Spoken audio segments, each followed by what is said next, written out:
హరీష్ రావు రేవంత్ రెడ్డి అధికారిక కార్యక్రమాలలో తిడతాడు ఎందుకని ఆయన ఇవాళ మాట్లాడుతుంటే చంద్రశేఖరరావు గారంట తెలంగాణ జాతిపిత అంట. మిత్రులారా, ఇట్లా మాట్లాడితే ఇంకా నేను ఏదో ఒకటి అనకపోతే ఎట్లయితుంది మీరు చెప్పురు. జాతిపిత గురించి మీకు తెలుసు కదా. ఆ జాతిపితకు మందు వాసన పడుతుందా? గుజరాతుల్నే బంధు పెట్టించింది, అవునా?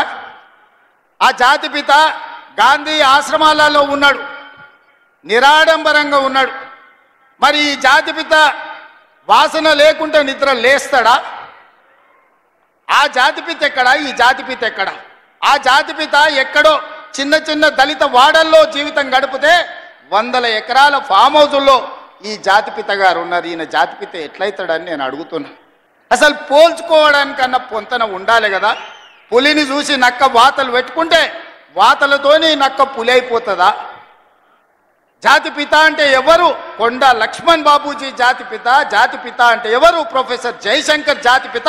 ఏ పదవి లేకుండా సర్వం త్యాగం చేసి ఈ దేశం కోసము, స్వతంత్రం కోసము, తెలంగాణ రాష్ట్రం కోసం సర్వం దారబోసిన కొండా లక్ష్మణ్ బాపూజీనో ప్రొఫెసర్ జయశంకర్ తెలంగాణకు జాతిపిత అవుతాడు తప్పితే నోరు తెరిస్తే అబద్ధాలు చెప్పేటోడు, తెలంగాణ రాష్ట్రాన్ని దోసుకున్నాడు, 100 ఎకరాల ఫామ్ హౌజులు కట్టుకున్నాడు, 1,00,000 కోట్ల రూపాయలు సంపాదించుకున్నాడు, టీవీలు పేపర్లు పెట్టుకొని అబద్ధాలను విషప్రచారం చేసేటోడు తెలంగాణ జాతిపిత ఎట్లయితాడని తాటి చెట్టులాగా పెరిగినాయని నేను అడుగుతున్నా.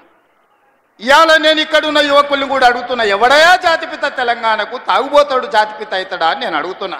త్యాగాలు చేసినోడు తెలంగాణకు జాతిపిత అవుతాడా? తాగుబోతాడు తెలంగాణకు జాతిపిత అవుతాడా అని నేను అడుగుతున్నా. ఒక జయశంకర్, ఒక కొండా లక్ష్మణ్ బాపూజీ తెలంగాణ జాతిపితలు అవుతారు తప్పితే తెలంగాణను జలగల్లాక పట్టి పీడించుకున్నవాడు, తెలంగాణ ప్రజల రక్తం దాగినోడు ఎవడు జాతిపిత కాడు. ప్రొఫెసర్ జయశంకర్ గారు ఊరిని రెవెన్యూ విలేజ్ చేయకుండా అవమానించిన చరిత్ర మీదైతే ఆ రెవెన్యూ విలేజ్ చేసిన చరిత్ర మాది.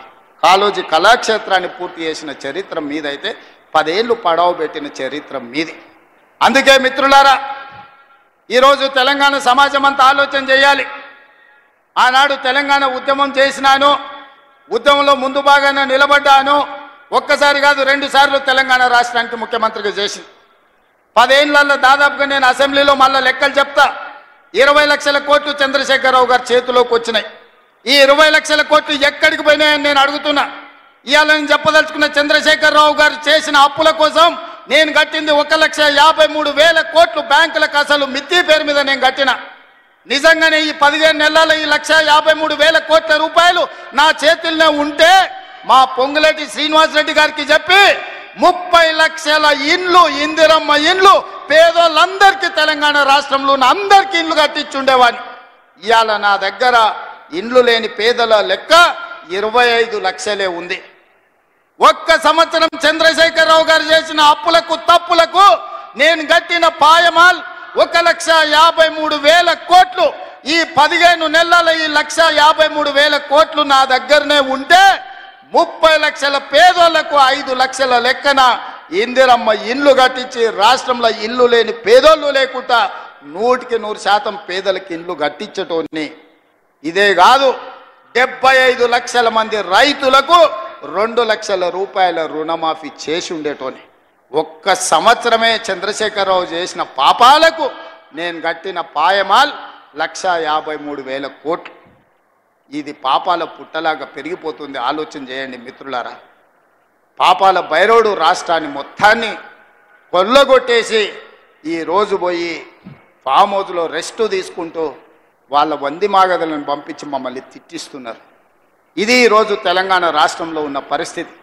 అందుకే మా ఆడబిడ్డల నుంచి మా నిరుద్యోగ యువకుల వరకు, మా రైతుల నుంచి మా కార్మికుల వరకు నేను ఒక్క మాట చెప్పదలుచుకున్నా. ఖచ్చితంగా